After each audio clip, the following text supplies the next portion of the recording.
আপনারা যারা ভিডিওটি দেখছেন তাদের অসংখ্য ধন্যবাদ এবং তাদের প্রতি আমি চিরকাল কৃতজ্ঞ থাকব যদি আপনি আপনার পাড়াপড়শির সেই দুস্থ ব্যক্তিটির জন্য একটি এসএসওয়াই বই করে দেন আপনার নিকটবর্তী ব্লকের শ্রমিক সহায়তা কেন্দ্র থেকে, তাকে সামাজিক দিক থেকে সুরক্ষিত করার লক্ষ্যে। এখন আসা যাক আমরা যেটি নিয়ে আলোচনা করছি সেটি, অর্থাৎ পূর্বে যারা পশ্চিমবঙ্গ সরকারের অধীনস্থ শ্রম দপ্তরের বই করেছেন, অর্থাৎ সাসপাউ, বিওসিডাব্লিউ বা ট্রান্সপোর্ট, এই যে নির্মাণ কর্মীর বই দেখতে পাচ্ছেন এরকম ছিল আপনাদের পূর্বে, সাসপাউর বই এরকম ছিল, ট্রান্সপোর্টের বই এরকমই একটি দেখতে ছিল। এদের মধ্যে যে কোনো একটি তাদের বিভিন্ন রকম বেনিফিট পাওয়ার লক্ষ্যে সেই সমস্ত বইকে এসএসওয়াই কনভার্ট করতে হবে কমন অ্যাপ্লিকেশন ফর্ম ফিল আপের মাধ্যমে। তার জন্য যা যা প্রয়োজন তা হলো ফর্ম 1 ফিল আপ করতে হবে প্রধান, এমএলএ, এমপি বা পঞ্চায়েত সমিতির মেম্বারকে দিয়ে ফিল আপ করিয়ে সই করাতে হবে। আপনি ফিল আপ করবেন এবং ওনারা সই করে দেবেন। ছবি 1 কপি স্ক্যান করতে হবে, বেনিফিশিয়ারি সই স্ক্যান করতে হবে, আধার কার্ড, এপিক কার্ড, নিজের নমিনির এবং ডিপেন্ডেন্সের নাম্বারগুলো লাগবে, ব্যাংক অ্যাকাউন্টের স্ক্যান কপি লাগবে নিজের ও নিজের নমিনির, এবং আগের পাসবুক এর প্রথম কপি স্ক্যান করতে হবে যেটা শ্রম দপ্তর থেকে দিয়েছিল আগে। চলুন আমরা এবার দেখি কিভাবে পুরনো বইকে ক্যাপ ফিল আপের মাধ্যমে এসএসওয়াই কনভার্ট করা যায়। প্রথমে আমরা গুগলে যাব, গুগলে গিয়ে এসএসওয়াই লিখব, লিখে এন্টার মারলে এই পেজটি আসবে। এই পেজটিতে এসএসওয়াই ক্লিক করলাম, ক্লিক করলে এইরকম এই পেজের যে কোনো জায়গায় ক্লিক করতে হবে। ক্লিক করে আপনার যদি স্কিম সম্বন্ধে জানা থাকে তাহলে আপনি আবার এখানে স্কিমে জানতে পারবেন। এখানে বিভিন্ন ফর্মগুলো, ফর্ম 1 এখান থেকে পারবেন এবং কি কি ডকুমেন্টস আপলোড করতে হবে এখান থেকে পাবেন আপনি। এবার যেহেতু আমরা এটা সার্ভিস প্রোভাইডারদের জন্য করছি সেই জন্য এখানে লগ ইনে যাব। সার্ভিস প্রোভাইডারে অর্থাৎ শ্রম দপ্তরের অধীনে যে সমস্ত এজেন্ট রয়েছেন তাদের জন্য তাদেরকে সার্ভিস প্রোভাইডারে ক্লিক করা হলো। এখানে তাদের ইউজার নেম মানে কোড দেওয়া হবে, এখানে পাসওয়ার্ড দেওয়া হবে, তারপরে লগ ইন করবেন। লগ ইন করার সঙ্গে সঙ্গে আপনার এইরকম একটা পেজ খুলবে, ওয়েলকাম টু সার্ভিস প্রোভাইডার, এরকম। ঠিক আছে, এবার আপনারা যাবেন এখানে রেজিস্ট্রেশন, তারপরে বেন রেজিস্ট্রেশন মানে বেনিফিশিয়ারি রেজিস্ট্রেশন। এখানে নিউ রেজিস্ট্রেশনে যাবেন। নিউ রেজিস্ট্রেশনে গিয়ে এখানে আপনার কোন ধরনের বই আছে, সাসপাউ, বিওসিডাব্লিউ, ট্রান্সপোর্ট, কোনটাতে নথিভুক্ত নয়, আপনি অবশ্যই বই আছে সেই জন্য এখানে ক্লিক করবেন নথিভুক্ত হওয়ার জন্য এখানে রেজিস্ট্রেশন নাম্বার দিতে হবে আর এখানে ডেট অফ বার্থ, যে কোনো 3টির মধ্যে 2টি দিলেই হবে। তা আমরা রেজিস্ট্রেশন নাম্বারটা দিচ্ছি, এখানটায় রেজিস্ট্রেশন নাম্বার দিলাম, রেজিস্ট্রেশন নাম্বার। এবার ডেট অফ বার্থ, এর ডেট অফ বার্থ আছে আমার বইয়ের মধ্যে আমরা দেখতে পাচ্ছি ডেট অফ বার্থ আছে 20/1/1979, 20/1/1979। 79তে গিয়ে আমি ক্লিক করছি, 21 মানে জানুয়ারি মাসের 20 তারিখ। এবার সাবমিট দিলাম। সাবমিট দিয়ে বলছে are you sure the details you have enter correct, yes or no, মানে আপনি যেটা পুট করলেন রেজিস্ট্রেশন নাম্বার এবং ডেট অফ বার্থ সেটি কি ঠিক? যদি ইয়েস হয় তাহলে ইয়েসে ক্লিক করুন, নো হলে নোতে ক্লিক করুন। এরকম দেখাচ্ছে, তার মানে আপনাকে বুঝতে হবে যে আপনার ডেট অফ বার্থের সঙ্গে রেজিস্ট্রেশন নাম্বার মিসম্যাচ হয়েছে। কারণ আমাদের দপ্তরের সমস্ত বেনিফিশিয়ারি, পূর্বের বেনিফিশিয়ারি ডিজিটাইজেশন করা আছে এবং সেই সাসপাউয়ের পোর্টালের সঙ্গে এই পোর্টালটির ফেচিং করানো আছে, তাহলে মিসম্যাচ হচ্ছে। এবার যদি আপনি এখানে ইয়েস করে দেন তাহলে কি ঘটবে, এখানে sorry your data not available, সিস্টেমের মধ্যে নেই, তারপরেও কি আপনি চান, তবুও যদি ইয়েস করে দেন তাহলে এখানে সমস্ত কিছু নতুন হয়ে যাবে, আবার নতুন করে পুনরায় হয়ে যাবে। আপনি পূর্বে যে টাকা পয়সাগুলো জমা করেছেন সেই টাকা পয়সাগুলোর সঙ্গে এখন যে এসএসওয়াই পোর্টালে নিয়ে যেতে যাচ্ছেন সেটার সঙ্গে মিসম্যাচ হয়ে যাবে, মানে আগের টাকাগুলো এখন এখানে শো করবে না, তাহলে ভুল হয়ে যাবে। তবে আমাদের কি করতে হবে তাহলে? প্রথমে আমরা যাব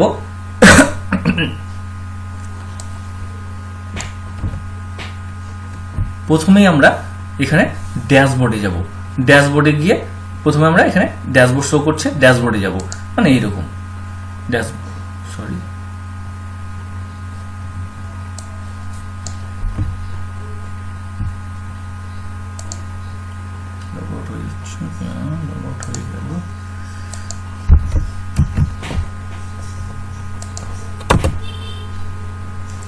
হ্যাঁ, এই যে ড্যাশবোর্ড খুলেছে, ড্যাশবোর্ড খুলছে। আপনাকে যেটা করতে হবে, এইখানে গিয়ে আপনি রেজিস্ট্রেশন নাম্বার লিখবেন। এবার আমরা কোনটা দিয়েছিলাম নাম্বার, সেইখানে রেজিস্ট্রেশন নাম্বারটা 1012 এখানে মারবেন। এখানে মেরে দেখবেন এখানে ডেট অফ বার্থটা কি আছে। এই যে ডেট অফ বার্থ শো করছে 19/1/1972। আপনার বইয়ের মধ্যে 20/1/1979 থাক না কেন, যা থাক, আপনাকে এখান থেকে দেখে নিতে হবে। কারণ এগুলো ডিজিটাইজেশন করা হয়েছে, তখন কিছুটা মিসম্যাচ হয়ে গেছে, সেই জন্য এরকম প্রবলেম দেখা যাচ্ছে। আপনাকে এখানে দেখে নিতে হবে প্রথমে ড্যাশবোর্ডে গিয়ে মেরে এখানে কত আছে। দেখলেন 19/1/1972। এইবার আপনি রেজিস্ট্রেশনে যান, বেনিফিশিয়ারি রেজিস্ট্রেশনে যান, নিউ রেজিস্ট্রেশন খুলছে, নিউ রেজিস্ট্রেশনে গেলাম। নিউ রেজিস্ট্রেশনের নথিভুক্ত, অবশ্যই নথিভুক্ত হলে এই পেজটি বেরাচ্ছে। এবার এখানে এটি দিলেন, এখানে date of birth, date of বার্থটা না কত দেখলাম, 19/1/1972। 1972 যাই আমরা, 72 গেলাম, জানুয়ারি 19/1/1972 সাবমিট করলাম। সাবমিট করে দেখেন নাম বেরিয়ে চলেছে, খাবিরন বিবি। ঠিক আছে, এখানে সবকিছু। এখানে রেজিস্ট্রেশন ডেট, এইখানে আপনাকে প্রথমেই মনে রাখতে হবে রেজিস্ট্রেশন ডেট, অর্থাৎ বইটা কত তারিখে আপনার রেজিস্টার হয়েছিল শ্রম দপ্তরের অধীনে, সেই ডেটটা হচ্ছে 24/5/2015। সেইটা প্রথমে এখানে ফিল আপ করে নিতে হবে, নইলে আপনার ভুল হয়ে যাবে।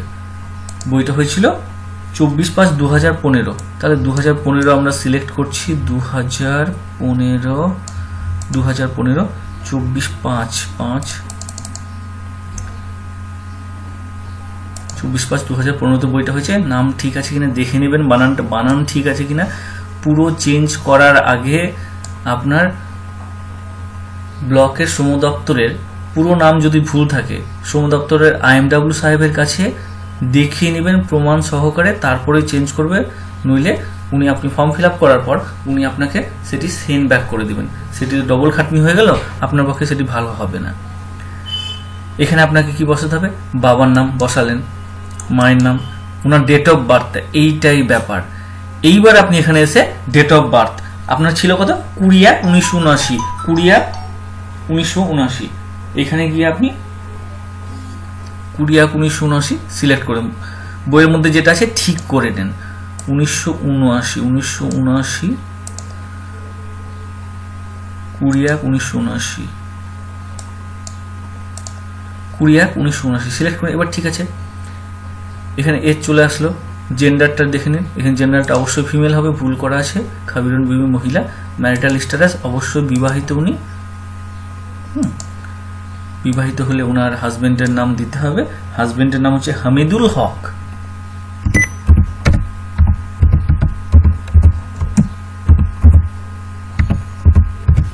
হলো, এবার ইমেল থাকলে দেবেন, বেশিরভাগ থাকবে না। রিলিজিয়ন ইসলাম, মুসলিম, সোশ্যাল ক্যাটাগরি জেনারেল, এগুলো দিলেন। বিপিএল থাকলে ইয়েস করবেন। এখানে নাম্বার দেবেন, মোবাইল নাম্বার দেবেন, ঠিকঠাক মোবাইল নাম্বার দেবেন। এখানে ওনার আধার কার্ড নাম্বারটা দেবেন, এখানে স্ক্যান করে পূর্বেই রেখেছেন, এখানে আপলোড দেবেন। এখানে ভোটার কার্ড বা এপিক কার্ডটা এখানে নাম্বারটা লিখবেন, এখানে আপলোড দেবেন। তারপর ওনার ব্যাংকের ডিটেলসটাও আপনি রেখেছেন আপনার কাছে, কোন ডিস্ট্রিক্টের বইটার নাম, বইটা দিলেন এখানে কোন ডিস্ট্রিক্টের। তারপরে ব্যাংকের নাম কি, কোন bank, Allahabad bank, SBI, UBI, এগুলো যে কোনো একটা যেটা হবে সেটা সিলেক্ট করলেন, এখানে অ্যাকাউন্ট নাম্বার দিলেন, লোকেশনটা দিবেন, এখানটায় কোন এলাকার, ব্রাঞ্চের নাম দেবেন, তাহলে অ্যাড্রেসটা নিজে নিজেই চলে আসবে। এবার আপনি এই দেখুন চলে আসলো, এখানে ব্যাংক অফ এটা দিলাম, লোকেশনটা দিলাম, সঙ্গে সঙ্গে চলে আসলো। এবার আইএফএসসি কোডটা দেবেন, এখানে ব্যাংকের পাসবইয়ের প্রথম কপিটি স্ক্যান করে আপলোড করবেন। তারপর আছে পার্মানেন্ট অ্যাড্রেস, কোন ডিস্ট্রিক্টের কোন সাব ডিভিশন, হ্যাঁ সেগুলো সিলেক্ট করবেন। ব্লক দেবেন, ব্লকের নাম মানে ব্লক না মিউনিসিপ্যালিটির আন্ডারে আপনি, ব্লক হলে ব্লক, মিউনিসিপ্যালিটি হলে মিউনিসিপ্যালিটি বা কর্পোরেশন, এখানে ব্লকের নাম দেবেন, police station, post office, pincode, কোন গ্রাম পঞ্চায়েতের আন্ডারে, মিউনিসিপ্যালিটি হলে গ্রাম পঞ্চায়েত হবে না আপনার, ওয়ার্ড হবে, সেক্ষেত্রে ওয়ার্ডের দেবেন। আর এখানে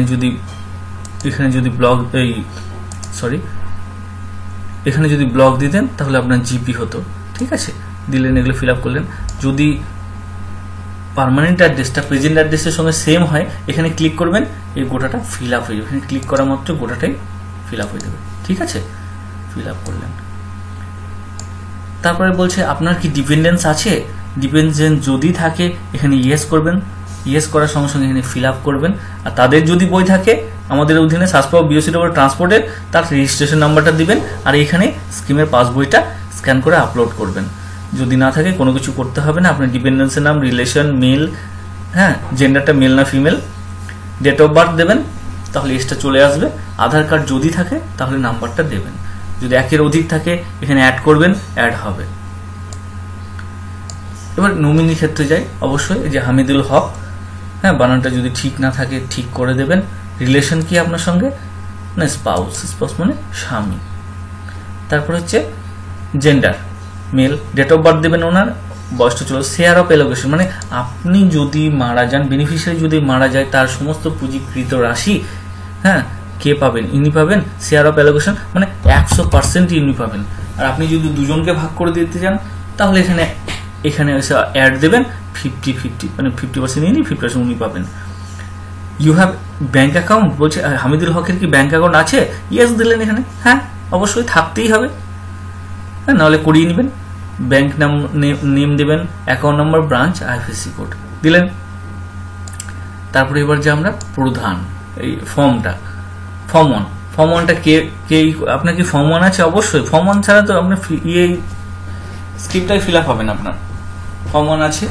এবার ফর্ম 1টা বোথ সাইড স্ক্যান করে, বোথ সাইড সমস্ত ফিল আপ করে, প্রধান বা এমএলএ এমপি যারা আছে তাদের সই করে এখানে স্ক্যান করে আপলোড করবেন।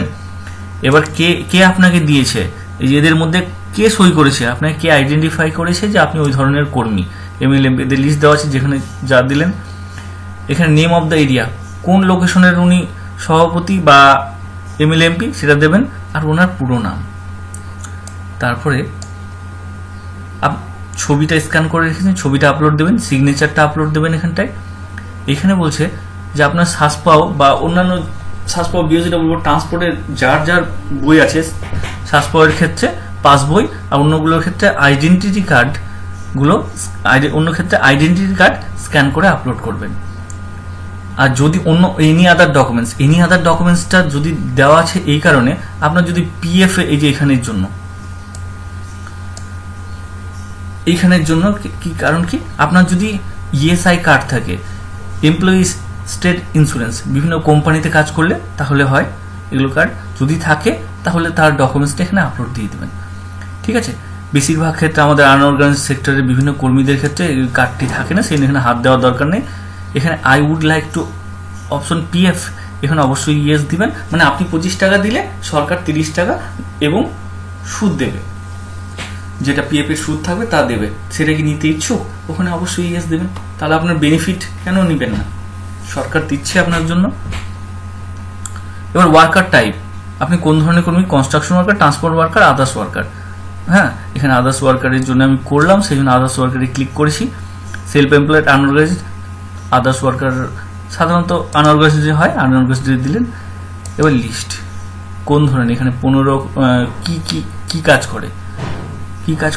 করে, এর মধ্যে যে কোনো যেটা কাজ করে সেটা আপনি সিলেক্ট করবেন, ঠিক আছে, সিলেক্ট করলেন।